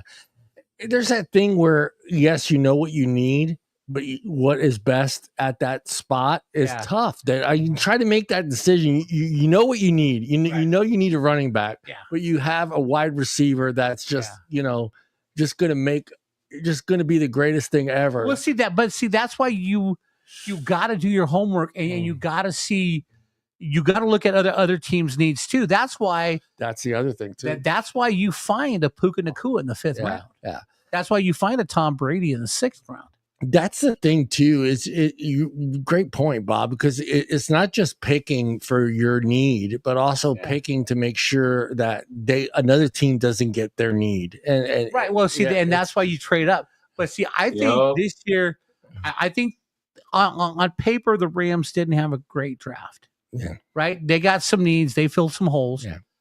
But trading with the Giants and having 2 first rounders next year. Yeah. That's and you're hoping that the Giants don't do well because you're going to do well and pick late 20s. Yeah. You're hoping the Giants suck and you get the top 10 pick. Top 10, yes. Because now you get to draft your future at quarterback. That is true. And then in the top 10. That's true. Let's go to the wide receiver. Oh, I'm jacked up about this. The only thing I would change on this depth chart is I would put Jordan Whittington in front of Tutu Atwell. Tutu Atwell is limited to the long bomb because of his stature and size. Yeah. And I think Jordan Whittington is more adaptable to going across the middle, being a slot guy. And to be perfectly honest with you, we got a lot of guys I don't know about. Yeah, there's a lot of names there. We got honestly, Devontae, we got Puka, we Is got this the Jordan. same Xavier that I know? I thinking is no, right? It's not the same Xavier from Kansas City, right? No. So honestly, I was going to say that old. Go ahead. Ray. What I'd like to point out is I agree that Jordan Whittington is a better overall receiver than Tutu Atwell. Right. But I think because of the things that Jordan Whittington brings to the table, it's the same stuff that Devontae and Puka brings. A lot of the inside and a lot of the working the edge. But you got a guy that's going to take you off on the up top and take you off with speed. Right. But see, this is and this is how I look at pro football in the wide receiver spot, right? You need a guy who is quick and runs and can give you 5 opportunities a game at a long ball. Even if you at a long bomb, even if you don't connect, you got to be able to outrun the coverage so the defense plays back. Yeah. They had to open up the middle. But if you've got a guy who can run 5 times a game, I don't care, chuck it 60 yards and just show the defense I can go long whenever I fucking feel like it. Yeah. So you can't play 8 in a box or you can't play 20 yards. You got to cover 60 yards downfield, which means double coverage is gone. You got to run a 2 safety over, and the middle is going to be wide open. Also opens up the running game. Yeah, it does. But in your passing game, you got to be able to stretch the field 5 times a game. Even if you don't connect, show them you can. Raiders, your thoughts on Puka? Dude, I love Puka. Honestly, like I kept saying it when I was watching him all of his rookie year long. Like before I even like mentioned it to you guys, genuinely when I was like just watching all of the rookie players and just watching the Rams games, I was like, dude, like who the hell is this kid? Like this Puka kid is a dog. Like he finds a way to be physical and push off his receivers. He finds a way to just come down with the ball and doesn't drop it.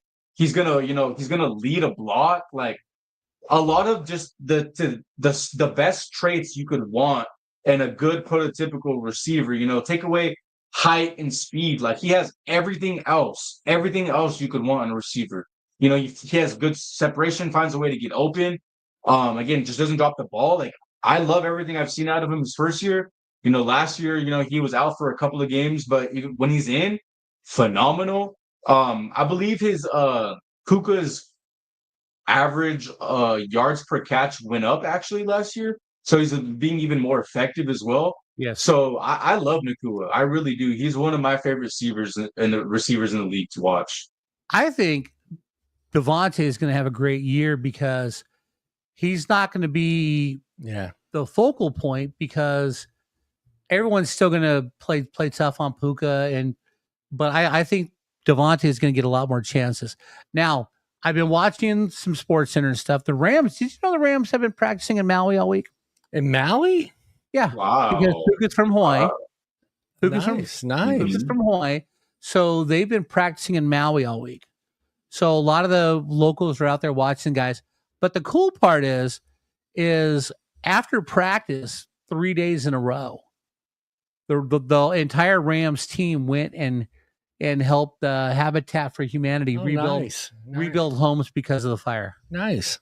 Don't get hurt using a hammer. Don't get hurt using a hammer, Matthew. Don't pick up the hammer, Matthew. Yeah. All right. So, John, what do you think about the Rams defense? Offensive wide receivers. I like it. What I want to ask both of you guys is how do you rate this 1 and 2 with Puka and Devontae Adams? Where do you rate them as far as the NFL's 1 and 2? I'm going to go probably top 5. Top 5. Ray? Top 5. That's Look at him smiling. Even though you're little, we can see the smile on your face. Top 5 is easy. That's 100%. Top 5, I agree with that. But I would. There is 100% an argument that top 3. There's an argument to be made for that top 3. Yeah. I mean, seriously, look, you've got Jamar Chase and T. Higgins. That's the top 3 for sure. You can't exclude that. Yep. Tyreek Hill and Jalen Waddle. I'd rather have the Puka one, but yeah. You've got Philadelphia. You got Devontae Smith and AJ Brown. Yeah. That's a good one too. That's a good one. You got Minnesota, Justin Jefferson and Addison. Tampa Bay. I would take you guys. Tampa. I'm going to move Tampa back because top 10 only because Godwin and Evans are old. They're old, yeah. But Emeka, though, when Emeka's, they drafted him. So if he could step up, that's a formidable 3 right there. Yeah. As far as the top 3 wide receivers, I put Tampa Bay at number 1. And also, I would put the Texans close, but you don't know what you're going to get. Nico Collins is a stud. Yeah. But you don't know what you're going to get out of Higgins out of Iowa State. Yeah. So if he plays well, they could probably move up. Yeah. Okay, and then Kansas City, they don't have a 1-2. They don't have a 1-2 punch. Okay, Arizona too as well. I can't remember Arizona's. Marvin Harrison Jr. Yeah, they have a good one, Marvin Harrison. Yeah, but they don't have like a crazy 2. CeeDee Lamb. CeeDee Lamb. Lamb and George Pickens. Dallas. Now that's 100% one of those, like, you have to see it first because you know what CD brings to the table. You've seen him do it every single year. Yeah. You know what the potential is of Pickens, but because of a lot of whether it's the quarterback or on-field issues, you haven't seen it fully manifest. That's the scary part with with Pickens is Pickens has the talent, but what's between his ears. Yeah. Yeah. And that's what Yeah. scares the crap out of people. Robert Woods and DK Metcalf in Pittsburgh. Yeah. I mean, Yeah, and with Aaron Rodgers there. So. But still, I would probably put Puka and Devontae in a top 5. Let's not forget your two bets. Your bets. Don't forget your bet. What bet? You. Oh yeah. Farmer Brothers burrito. KKC chicken. Look at Ray. All right, let's in my tight end room. Yeah, I think that Terrence Ferguson somewhere along in this season is going to replace Tyler Higbee. Do you really think that? Huh? Oh yeah, rookie out of Oregon. That dude's a stud. Okay. Higbee's kind of slow. When did you draft Ferguson? What round? This year. Yeah. We didn't have a first round, so he was our first pick in the second round. No, we didn't have a second round. We went third round. Third round. Oh, okay. He's a big boy. 6'5", 247 pounds. Yeah, hell yeah. He's a big ass boy. Yeah. He's more of a blocking tight end, though. I'm telling you what. Does he have good hands, Mr. He does have great hands. All right. That's important. Yeah, he comes from a good team, Oregon Ducks. He'll be fine. He'll be fine. Yep. Offensive line, Mr. Sharp. We got a Q right there. Yeah. See, the only thing, Alaric Jackson is questionable. I believe that's the only position. Yeah. That slows us down from being a Super Bowl winner. Because, like I said, last year when left tackle, last year when we lost to the Lions, we were playing AJ our Curry, our third string left tackle. He was getting beat like he stole something, and we only lost by 1 score. Bob Detroit. will remind you of that. Yeah, oh, hell yeah. Always. But no, our offensive line is everybody's returning from last year. Yes. Okay. Nobody knew. We're good. We'll be fine. If nobody gets hurt, our offense. I mean, Coleman Sheldon is young. Steve Avila, I think, is in his 3rd or 4th year. He's a first-round pick.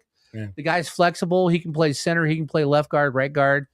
Havenstein, I think we're going to be solid on the offensive line. I think Matt Stafford is going to have a great year if the offensive line stays healthy because we got 5 returning starters and we have our 5 of the backups played last year. Yeah. So we got 10 returning players off the offensive line. You want to touch on the offensive line there, Mr. Ray? Or are you good? I know you guys had some injuries throughout the year last year, right? Throughout the season, right. You like your offensive line. Yeah. Hopefully, you guys can just have. That's what you want, right? Everybody wants to just hopefully the team can stay healthy. Like it's hard to predict how good a team's going to do. It's hard to do good and win games when all of your best players are injured, especially when that line. That's how you win games is. Yeah, on that front line of your offense and on the front line of the defense. That's really how you win games is in the trenches. So hopefully you guys' O-line can just stay healthy. Yeah. Mr. Sharp. Defense. All right, look. I mean, our front 3, Braden Fisk, Puna Ford, Kobe Turner. We lost Brown, I believe. Bobby Brown. Yeah, Bobby Brown, we lost. But other than that, we're solid. I mean, on the front 3, Braden Fisk, Puna Ford, Kobe Turner, we are so solid. I mean, and plus they're all young. I mean, then we stretch into the linebackers. The only thing is I think Chris Paul Jr. will either replace Troy Reader or Omar Spates in the starting linebacker role. And on the outside, you got Byron Young and Jared Verse, 2 young guys. Shit. Bob says shit, Ray. Oh, you know what that means. Take a shot, Bob. Take a shot. You cussed. You have to take a shot. I think you should take a shot of Everclear. No. No. I got to take a shot. You don't want that crap. Howlerhead. That's Howlerhead. I'd say you go for the take a shot of no Sailor Jerry. Take a shot of nope, I'm not doing Jack. Take a shot. He's all quick. He's quick. He's like, no, take a shot. I think you should do what's his name's gin. Too late. He I poured- don't do gin. Yeah, gin's a What is that? What are you killer. pouring up there, Bob? What is that? I am. Oh, John. Don't worry about it. I put it right here. I am pouring Howlerhead. This is what Art brought. It's a Kentucky straight bourbon whiskey with natural banana flavor. Okay. See what this. Ooh, I like that bottle. Okay. Art brought it. Nice. I will call There you go. ride. I will call Lyft for Bob here in a minute. Woo! Yeah, I think if we stay healthy, I think we'll be okay on the defensive side of the ball, Mr. Sharp. I really do. You know what though? But what I'm looking at is like our front seven. Man, those guys still got 2 more years together. Yeah. Because Mhm. they're now they're going to be second and third year players. Yeah. And Jared Verse is an animal. Braden Fisk is an animal. Kobe Turner is an animal. Byron Young is an animal. I mean, once they learned how to play last year and they came together, the last half of the season, the defense looked awesome. Braden Fisk, for someone his size with the strength he has, he moves so fast. Yeah. He gets off the ball really quickly. And Jared Verse, he has this athleticism and this bend. Oh, and okay, I forgot who it was, but there was some offensive lineman that said that one of the players that he was surprised the most about that really caught him off guard last year in his rookie year was getting bull rushed by Jared Verse. He said, you get bull rushed by everyone all the time, but he said, man, there's something different about that Jared Verse's bull rush. Now, have you seen what's going on in the offseason with Jared Verse? No. Oh, He challenged Aaron Donald to a workout. yeah. Oh, dude. Aaron Donald was like, you can't handle my workouts. And Jared Verse like, I can take anything you go. Because Aaron Donald is still cut. And I'm telling you right now, I got a feeling that if the Rams are playing very well this year, halfway through the season, this is just a pipe dream. But Aaron Donald goes, I think I got a season left. No. Yeah. That'd be crazy. But do you feel okay? I like what you're saying, but do you feel that kind of throws off the locker room? No. Okay. No. If nothing else, I think for the younger guys, it would be it'd be so helpful because he's been all defense like 8 or 9 years. Yeah. He's been the defensive NFL MVP. He's won a Super Bowl. I think watching his how he works.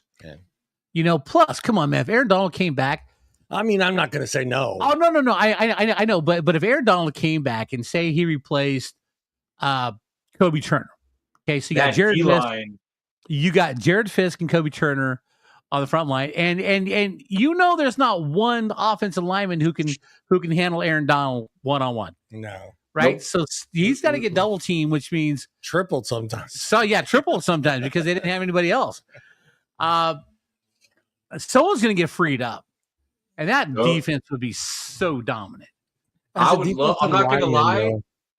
Go ahead, Ray. I would love to see. I was just going to say I would love to see that. Like from just a football fan perspective, absolutely. Watching that defensive line would be very entertaining. Hell yeah. Yeah. It's kind of sad though when he gets triple teamed because you almost feel like you're the defensive lineman that's like, wait a minute, am I not good enough? Well, no, I mean, there's a cover me. There was a picture out there. He's getting triple teamed. Yeah, by the Niners, and 2 of the guys are holding him up because he's off the ground. Mm-hmm.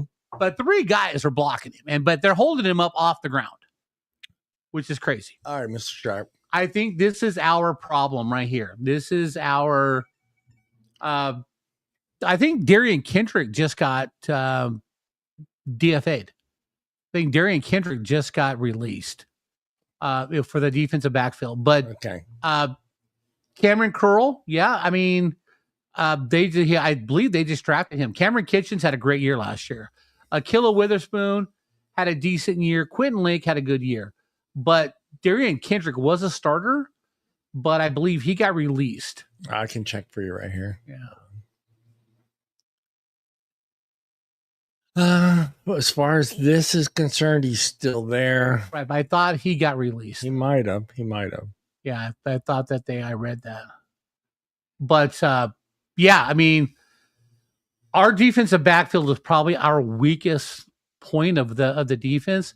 But I think if the pass rush is good, then that just helps out the defensive backs, because then the quarterback can't sit back there and pick you apart forever. Didn't give him time. Yeah, but no, Cameron Kinch's had a couple great key interceptions last year, and I know they drafted a defensive back. I'm just trying to figure out which one they drafted for this year.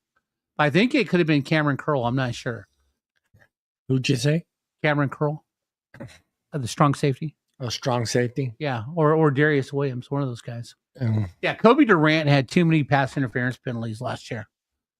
But no, I mean, I think our defense is going to be a top 5 defense again. I think we're going to be solid. I think, I see we're going to win the division, even though everyone says the Niners are going to win. I can't, it just blows my mind. It just blows my mind that they just give them that. Yeah. Yeah. It just, Yeah.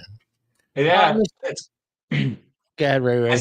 It's crazy how that feels when they just just handed it to him, bro. They're just handing it to him, as if they didn't, go 6 whatever wins last year, as if they didn't lose a bunch of players, as if Christian McCaffrey isn't a huge part of their success, as if Debo wasn't a huge part of honestly, I'd be very surprised at how many people genuinely think that the Niners are going to take the division this year. Because I'm all in. I'm personally all in on you guys winning the division. Me too. Yeah. Mr. Sharp. Yes. Our punter. Josh Carty's amazing. All right. He was a rookie out of Stanford last year, so he's smart. I'm sorry. He's solid. I'm sorry. That made me laugh.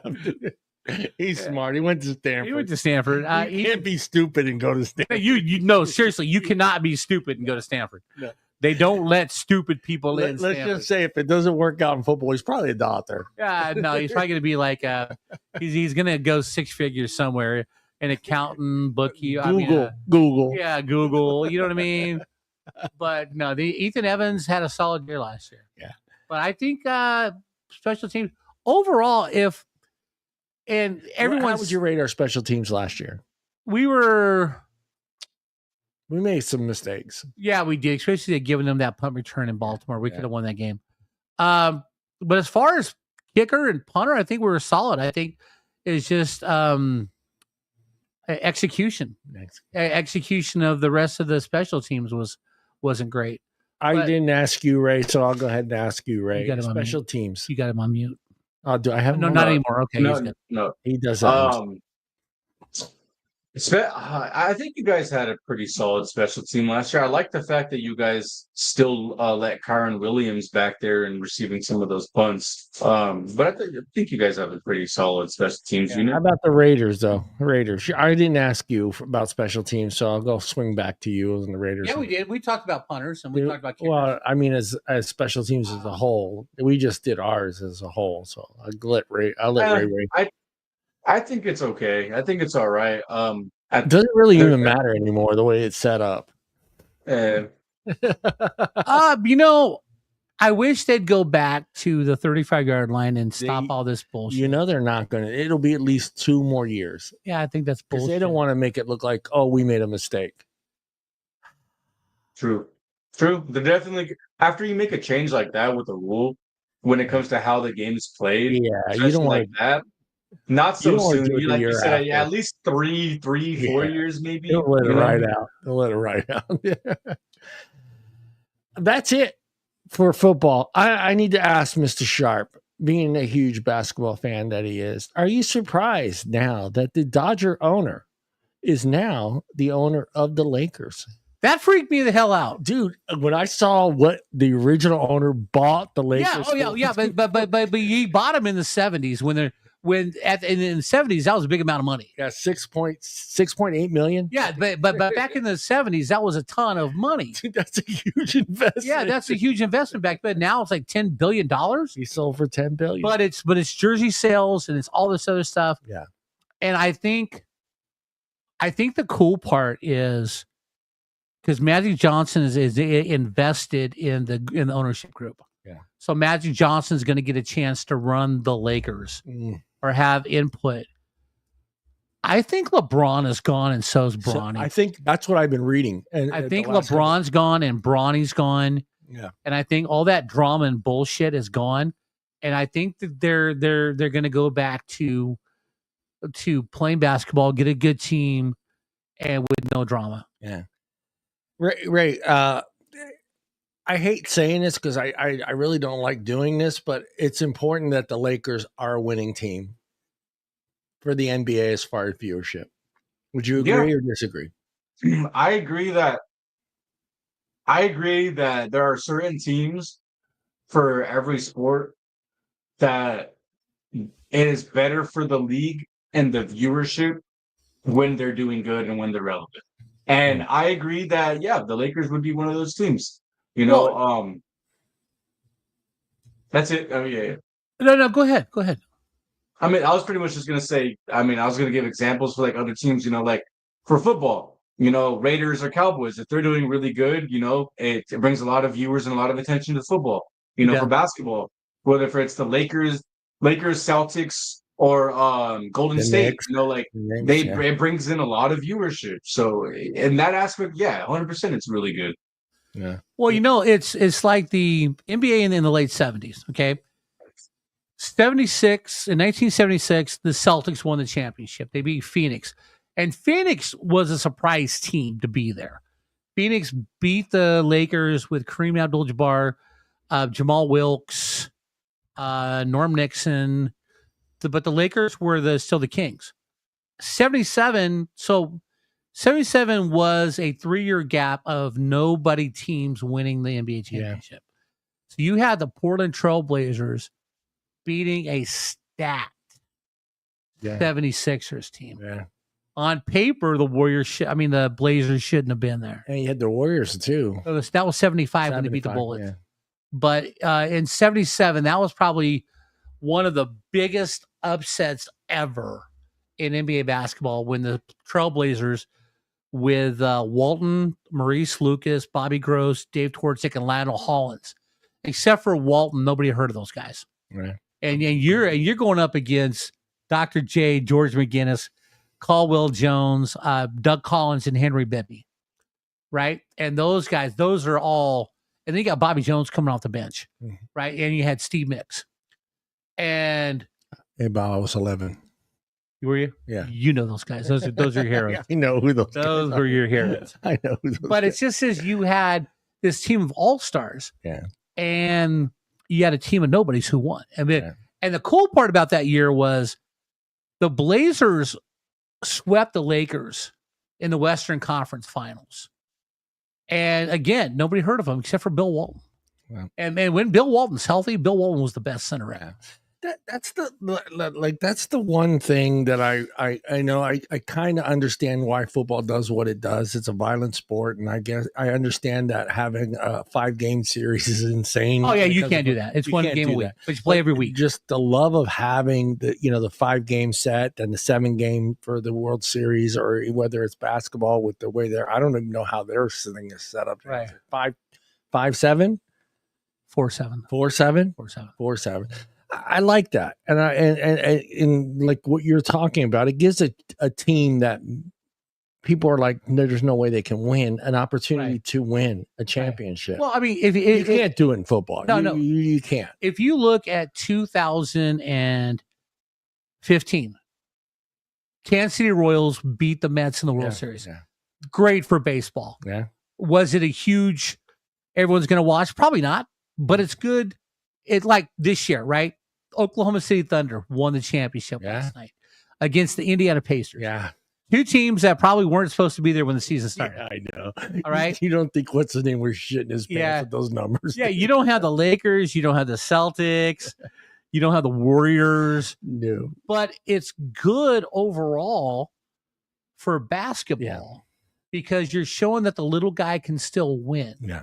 And you're right. During the NFL, we need the Cowboys to be good. Yeah. We need the Raiders to be good, to be hated. We need somebody in LA to win. We need somebody in New York to win. Yep. Okay. It'd be awesome if Chicago could be good. Yeah. Even Green Bay. But it was good for Kansas City to win the Super Bowl so many times. Yeah. It was good for Tampa Bay to win. Yeah. Because it just shows it shows Tampa Bay win that Super Bowl without Brady? No. Although against Kansas City, I don't know. It all depends on the defense because last time Tampa Bay won, they had Brad Johnson as quarterback and they beat the Raiders. But it's good for the little market guys to win every now and then. But you need the big market guys to be good to keep the interest. We're going to see that this year, I think, in baseball. Go A's. Kidding. Just kidding. I want to see Bob's face. I still think it's going to like last year. Last year was what the world wanted. Dodgers, Yankees. Yeah. Okay. I think it's going to be that way again this year. It'll be Dodgers, Yankees, or Mets. But no, dude. The Detroit Tigers have the best record in baseball. Yeah. They're playing so well. Yeah. It'd be awesome if Detroit could win the World Series. Ray. Go Giants. Go Giants. Who? The third? We might win that division. Is the second place team? Yeah. No, man, y'all having problems. It's too early. It's too early. Let's talk about Caitlin Clark. Something needs to be done. All right. I have been watching highlights. Yes. Something needs to be done. This has gotten to the point where it's almost just ridiculous now. Look, I hate using the R word, but it's almost getting to that point. And for me, what needs to happen now before someone gets hurt. Now, I love the women's game. Yes. I don't want to see women throwing close fist fighting, dude. I do not want to see women close. Look, that's just one step away from UFC fighting with women. They're throwing down. You know what's all right? So I've been watching because you know me. I gotta watch my WNBA. You gotta watch. And it's just, this is her second year, but a lot of teams watching her last year, now they have tape on her. If you get physical with her, she has a tougher time. I mean, they were playing the Valkyries, right? The San Francisco Golden State, whatever you want to call them. Yeah. They were up to the third quarter. Yeah. And then the Valkyries started playing defense. Caitlin Clark was like 2 for 18 from the floor. Yeah. All right. But it was physical, but it wasn't bad. Now, what the Connecticut Sun did was bullshit. Yeah. The bitch poked her in the eye on purpose. Yeah. Okay. And then the other two ran up and one of them shoved her to the floor. Allegedly. No. Marina Mabry, when Marina Mabry ran up. Yeah, I saw she body checked her like a hockey player. Okay. She did. Okay. Which is crazy because the girl that poked Caitlin got a penalty, whatever, got a trouble. I can't remember foul. There you go. I can't remember. But the other girl that walked up and pushed her didn't get anything. No. They relooked. They relooked at it. They reviewed it and they classified it as a flagrant one. Yeah, flagrant one. But it's shouldn't that be something bigger though? Yeah, but a flagrant one. If you get 5 flagrant ones, you got to sit out a game. Yeah. But what this reminds me of is 1988, 89. How the Detroit Pistons treated Michael Jordan. Yeah. Dude, they were beating the shit out of him. They fucked Michael Jordan up. Yeah. I mean, he'd go down the lane, and it was like, a couple times you had to bring out the stretcher, what they did to Michael. And it was just a personal foul, right? They roughed Michael Jordan up. Yeah. They beat him down. And I guess that was his vindication in 1990 when they beat him in the playoffs to go to the championships and stuff. It's like, no, it was 89-90, so it had to be 91. But anyway, the Detroit Pistons, if he came down the lane, it was like, I mean, you go to jail for that stuff. Yeah. assault and battery, I mean, that's felony assault what they did to Jordan go down the lane. Yeah, yeah. It was, And basically that's what they're doing to Caitlin Clark right now is they are roughing her up because if you play physical, her game is off. Yeah. Yes, something needs to be done. yeah, something needs to be done. Some of it is rough play. Some of it's personal. I mean, when that chick poked her in the eye, I think that girl should have been kicked out of the game. Yeah. Last year when Dejanay Carrington poked her in the eye on purpose. Yeah. Okay. She should have been kicked out of the game. But she was. No, I didn't mean. No, yeah, you did. Because Dejanay Carrington did it to 2 other players this year. Poked him in the eye. All right. She's got those long fake nails. And she's putting her hands in the face, so she reaches out. Yeah. But you can't do that. But yeah, they are roughing her up. But I think it's good for Caitlin Clark to get roughed up, so it builds character and she has better games. Yeah. No, one of the things that I've noticed is her sister up. So, if you're going to do that to her, I'm glad that and granted to her, she has a great feel for the floor. Yeah. So, I mean, for her, yes, I'm going to get, pressured by half court. From what I've been watching, it's pretty gruesome. So, but I mean, she can see the floor and she sees the floor well. She does. So, like I was telling somebody, remember Jason Williams played for the Kings, White Chocolate? Yeah, White Chocolate. Yeah, she reminds me, she passes like White Chocolate, but she shoots like Curry. Yeah. But now, did you see the end of the Connecticut Sun game? Yes. So Sophie Cunningham. Yeah. So the girl who poked Caitlin Clark in the eye is on a breakaway fast break, like going for a layup, and Sophie Cunningham just grabs her and takes her out. Yeah, her hair. Yeah, and then Sophie Cunningham gets up and she positions herself for a fight. So they interviewed Sophie Cunningham after the game. They're like, "Okay, why'd you do this?" She goes, "Look, I'm a 6th-degree black belt. I've been doing karate my whole life. She's karate. She's a black belt. So I positioned myself where she couldn't get a full strike in on me, and I could strike her first before she struck me. I mean, her whole breakdown of that mental what she was going to do. I'm scared of Sophie Cunningham. Yeah, I would be too. She's hot. She's absolutely gorgeous woman. Yes. All right. There was a great little clip, and I look, I get it. The men do it, when they come to the game and they're walking through the hallways and they're in their outfits. But there's a great clip on TikTok, and it's her. Yeah. And she's coming behind another player, and she's like just decked out, dude. Just beautiful. She's gotta be like 6'5", 6'7", just dressed to the teal, just beautiful. And here she comes in sweats. And she's in sweats and a hat. Yeah. And she's like, I don't know how to top that, dude. Yeah. She does this little thing, dude. And I'm like laughing my ass off. I'm all right. So all right. So here's the part that bothers me about the WNBA. Okay. So when the men come into the arena, they're in sweats and stuff. There's 2 or 3 of them talking. The women, it's like they have a line we can't see. Yeah. And they send them one every 30 seconds to a minute. Yeah. So they're doing like this model walk on the catwalk by themselves. Yeah. So they can check out the outfits that they're wearing. Yeah. Oh, another thing. Okay. Getting to the WNBA. Hey, there's a Cam Newton in every one of them. There's Cam Newton everywhere. So Paige Beckers was the number 1 draft pick this year out of Connecticut. Yeah. All right. I've known since she left high school she's gay. Yeah. Okay. I don't care. I have to put my finger on the mute button, Bob. No, I don't care. Making sure. It doesn't bother me. All right. Half the WNBA is gay. I don't care. Yeah. They had to make a special announcement yesterday. Oh, yeah. Who is Paige Beckers dating? Yeah. I'm like, oh, it's a chick. No, I know it's a chick. No way. I know it's a chick. Yeah. She's dating her teammate from the University of Connecticut who's still playing college basketball. Hey, your college sweetheart. Yeah. Your college sweetheart. That's how it works. Yeah, I guess what's her name? Fuzzy or Fuzzy. No, it's her last name is Don't either get Fuzzy. nasty on me, Bob. No. Yeah. Fuzzy Naval? No. It's either Addie Fuzzy or something like that.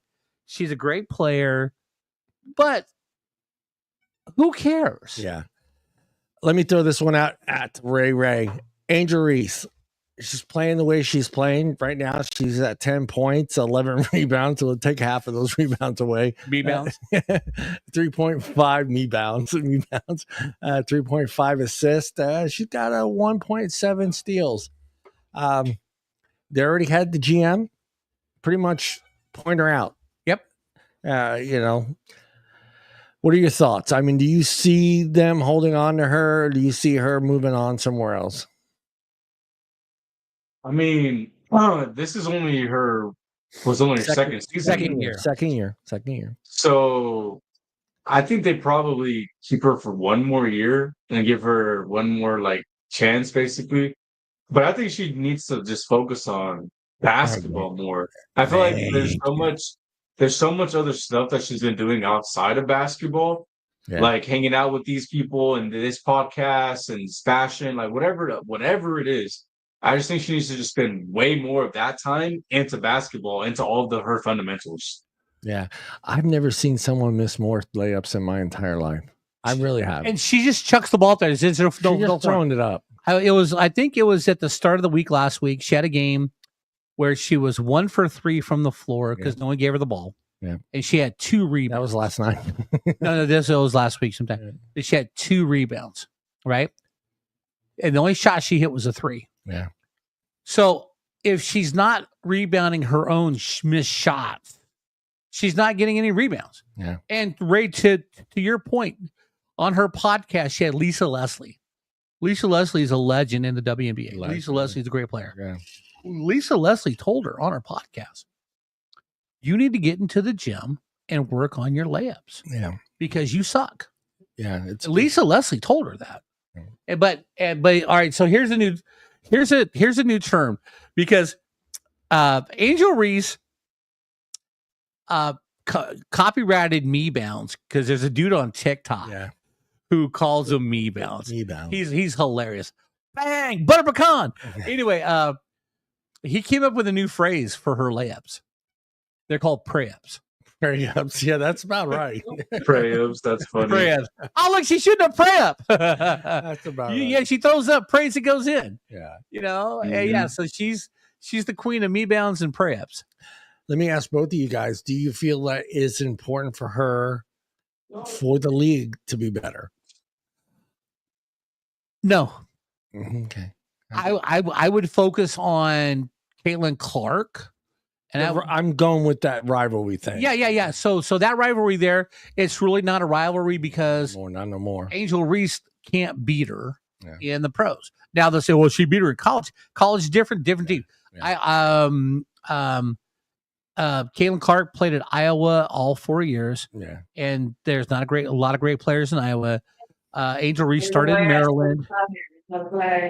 Angel Reese started in Maryland, and Angel Reese went to LSU. Yeah, it's all-star team. To an all-star team with Flo Janae Johnson. Now, next year you get Ozzie Fudd. That's the chick's name from Connecticut, Paige Becker's girlfriend. You get Ozzie Fudd, you get Flo Janae Johnson, and you get Juju Watkins. All right, next year. Right? So you'll see how the league comes. But you know who's having a horrible year? Asia Wilson. And she's supposed to be the best player in the league. Yeah, she's supposed to be the best. Personally, I think the best player in the league is Brianna Stewart. Brianna Stewart, we have won four national championships in college. She's won 3 titles with the WNBA, and nobody even talks about her. Right. But Brianna Stewart, probably the best player in the league. What do you think, Ray? Is that rivalry important to keep the WNBA for us guys to watch? Do you think that's why guys are watching? Is that rivalry? But between Angel Reese and Caitlin Clark? Yeah. No. I think it's not even a rivalry anymore. Angel Reese is washed. Caitlin Clark's actually good. Angel Reese isn't. I don't know. I think it's definitely worn out. It's not even really a thing anymore. Yeah. Yeah, but you know what, though? The media keeps it in the league. Yeah, I think they're pushing that. Yeah. They want that. And the media keeps telling us how great she is. Yeah. And I think that, like Sports Illustrated. Well, she did win Female Sports Player of the Year. Third year in a row. But that's the BET Awards. Yeah. And how you have to apply for it. But how they couldn't give it to Coco Gauff in tennis. how they couldn't give it to Simone Biles. Well, you know that Gymnastics. you know what it was, right? I know exactly what it was. Yeah, you had to apply for that award, Yes, and none of those other players applied for that award. She was the only one that applied for it, so she's going to win it. There's so many more great black female athletes better than Angel Reese. Yeah. I mean, there is. Like, I would go because the Williams sisters are gone. Yeah, I'd go Coco Gauff is playing great tennis. You know, I would go with Simone Biles in gymnastics. I'd go Trinity Rodman on the women's soccer team. Yeah. Okay, Asia Wilson in the WNBA. I'd go probably Floshne Johnson, Juju Watkins in basketball. There's so many better female athletes, black female athletes to get that BET award than Angel Reese. I think they did it because it's all hype. They're hyping Angel Reese up to be something great, and she's not. No. All right. Hey, gentlemen, we're done. We're done. Is Mr. Ray, I want to flip it over to you. Anything you want to add? Anything else you got out there that you want to throw out there to the intro web? No, nothing. Don't you say go Raiders. Don't you say go Raiders. No, I mean the only thing is there's not going to be too much updates. I know on like the Raiders end, and nothing really going on until like July 17th. That's when training camp starts. That's what I'm looking forward to. That's pretty much just listening, you know, just trying to see whatever I can pick up until that time. Yeah. Well, training camp's a fun time. Yeah. Mr. Sharp. No, I mean, everything's great. I'm sitting here having a great time watching Ray on screen because Ray's got that Rams logo on his backdrop. I wasn't going to try to complain about it. You just left it there. But come on, Ray. Look, you're a closet Rams fan. He is. He's a closet Rams fan. Look. I'm a fan of Puka. There you go. I'm a fan of Puka. And of course, I like to see you guys do good. But we know if it comes to my team versus your team, we already know. Oh yeah, absolutely. We don't play this year. Absolutely, yeah. And look, I know. I'm still working my connections to see if I can get those tickets for the Raiders sometimes. And I'll keep working on that for you. Yeah, I think I think both teams are going to have a great year. Yes, I think both teams. I'm excited for the Raiders. I know I picked them to win 10 games last year. I don't know. Maybe I was drinking that show. I don't know. Yeah, I think you said 9 games. I think you said 9 games this year, right? Yeah. But, all right. So you guys are probably going to be in the most competitive divisions in football. Yeah, pretty much. You get the Chiefs. The Chargers are on the way up. Yeah. The Broncos are doing well. They drafted well. I mean, you guys are in a tough division. I mean, I know our division. It's going to be us and the Niners. Seattle's way back. I think the Cardinals might be really good. Yeah. Okay. They whipped their ass one game. Well, that's because it was the second game of the season. We weren't fully functional. Our defense didn't come together yet. But once I don't care when it was. It was an ass. It was 41-10, dude. Our defense couldn't stop. I wouldn't have worn my Rams stuff for at least a month. There you go. The Rams defense couldn't stop anybody. And there was no answers from Marvin Harrison Jr. Mm-hmm. But we got him this year. Yeah, we got him. That's it. Unless you want to talk about midget wrestling, I think we're done. All right. Yeah. Let's wish Mr. Art a fun vacation. Art, have a good vacation, Art. Yeah, Mr. Art, stay away from the boat. Stay away from the rails. Art, you got a 15 drink minimum. I guess he can have 15 drinks a day. A day. He bought the drink pack. He bought the drink pack. $350. What's it? 5 days? Yeah, 5 days. So $350. He gets 15 drinks a day. 75 drinks for $350. I'm going. Okay. Yeah. Stay away from the rails. You know. Art, if you are listening, hopefully Mrs. Art is not listening. But if you could get some pictures of some nice thong bikinis, you ain't doing it. You could. Art, if you can get some nice pictures, some nice thong bikinis, and slip them into the text them to me and John, and we'd love it. Text them to Ray, but it's got to be on the down low. Yeah, we don't want to get Ray broken up and in trouble. I told him to wear his floaties the whole time he was on the ship, dude, just in case he fell overboard, dude. Dude, 15 drinks a day. That's a lot, dude. You start thinking about it. And then he said they're all going to be Long Island iced teas. I said, you're not going to be able to fucking walk back to your cabin, dude. It's not gonna matter, man. I'll sleep on a deck chair. I don't think you're allowed to sleep on the deck. You find me at 3:00 in the morning. I'm out. Oh, man. All right. Ray and Mr. Sharp, you two, both of you two bastards, look into the camera and say goodbye. Bye. Go Rams. Go Rams. Go Rams. Raiders, baby.